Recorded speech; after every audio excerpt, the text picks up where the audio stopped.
Do you ever doubt, or has there been a time in your life that you have doubted that you believe, like what you believe is real? At 15 years old, yes, that's when I was going through all the questions in my life. But after I became convinced, there was no turning back. I never really looked back from then. You believe in Jesus to get saved. You believe like him to walk it out. There's always going to be things that you need to discover about God. But once you've entered in through the door, which is Christ, after that, it becomes a huge discovery journey of not just who God is, but who you are and who you are in him and who he is in you, which is a mystery. It's a big mystery how Christ, the God of the universe, where the Bible says the heavens and the earth cannot contain him, and yet we can, because he says, I'm going to live in you. You are the temple of God. I'm in you now. So if the heavens and the earth can't contain God, but we can, then who are we? So it's not just about who God is, it's also about who we are.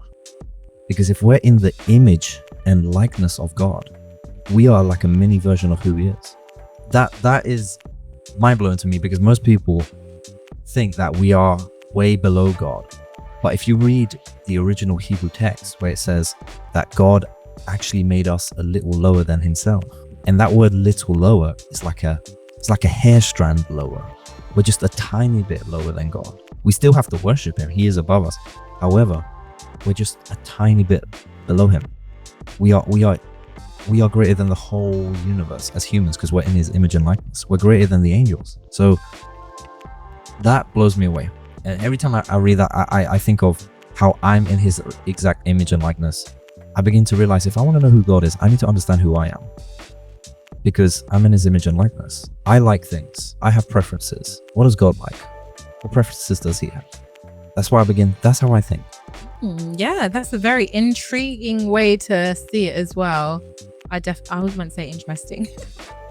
That was a very interesting way to look at it, most definitely.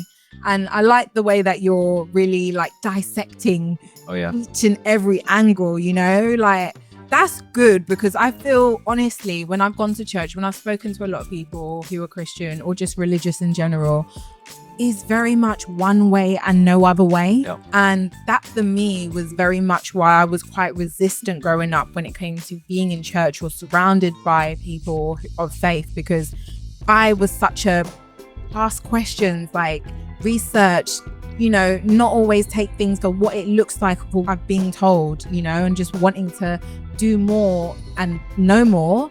But yeah, definitely, it's good. It's good to think outside of the box and realize that yes, we can be taught things and we can learn things, but there's so much more to learn. 100%. And through life, we're going to experience as well, you know?